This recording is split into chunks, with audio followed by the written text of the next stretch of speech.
ఇక ఆర్టీసీ కార్మికుల సమ్మె నేపథ్యంలో బలవన్మరణానికి పాల్పడిన డ్రైవర్ శంకర్ గౌడ్ అంతిమయాత్ర తీవ్ర ఉద్రిక్తతల మధ్య ప్రారంభమైంది. తొలుత మృతదేహాన్ని నర్సంపేట డిపోకు తరలించేందుకు కార్మికులు ఆయన కుటుంబ సభ్యులు యత్నించడం ఉద్రిక్తతలకు దారితీసింది. పోలీసులు కార్మికులు పార్టీల కార్యకర్తలకు మధ్య తోపులాట చోటు చేసుకుంది.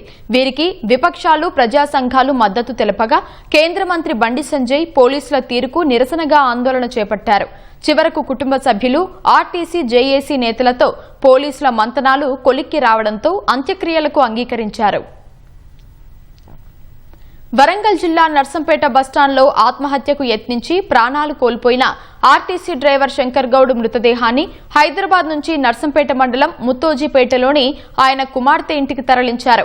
అక్కడకు చేరుకున్న ఆర్టీసీ కార్మికులు విపక్ష నేతలు శంకర్ గౌడ్ కుటుంబ సభ్యులు మృతదేహాన్ని నర్సంపేట డిపోకు తరలించి నివాళులర్పించేందుకు అనుమతించాలని పోలీసులను కోరారు. దీనికి వారు నిరాకరించగా నర్సంపేట మల్లంపల్లి రహదారిపై బైఠాయించి ఆందోళన చేశారు. డిపో వద్దకు తీసుకెళ్లకుండా ఎందుకు అడ్డుకుంటున్నారని కార్మికులు ప్రశ్నించారు. ఈ దశలో పోలీసులు బీఆర్ఎస్ కార్యకర్తలు కార్మికులకు మధ్య వాగ్వాదం తోపులాట జరిగింది.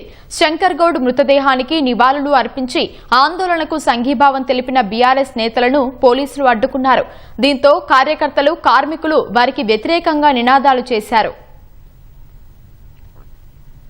మధ్యాహ్నం ముత్తోజీపేటకు చేరుకున్న కేంద్ర మంత్రి బండి సంజయ్ శంకర్ గౌడ్ మృతదేహానికి నివాళులు అర్పించారు. నర్సంపేట డిపోకు తీసుకెళ్లితేనే శంకర్ గౌడ్ ఆత్మకు శాంతి చేకూరుతుందని కార్మికులు కుటుంబ సభ్యులు చెబుతుంటే పోలీసుల అభ్యంతరం ఏంటని బండి సంజయ్ ప్రశ్నించారు. భౌతిక కాయాన్ని తరలించేదాకా కదిలేది లేదని భీష్మించారు. ఈ క్రమంలో సంజయ్కు ప్రభుత్వ ఆదేశాలను పోలీస్ కమిషనర్ వివరించారు.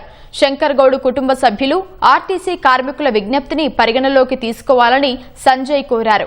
ఈ క్రమంలో శంకర్ గౌడ్ మృతదేహాన్ని తరలించేందుకు కార్మికులు అంబులెన్స్ రప్పించి సిద్ధంగా ఉంచుకున్నారు.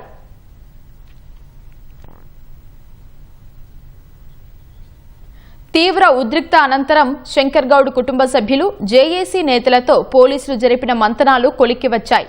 అంత్యక్రియలు చేసేందుకు కుటుంబ సభ్యులు అంగీకరించారు. అనంతరం అంతిమయాత్రగా తీసుకెళ్లి చివరి కార్యక్రమాలు పూర్తి చేయనున్నారు.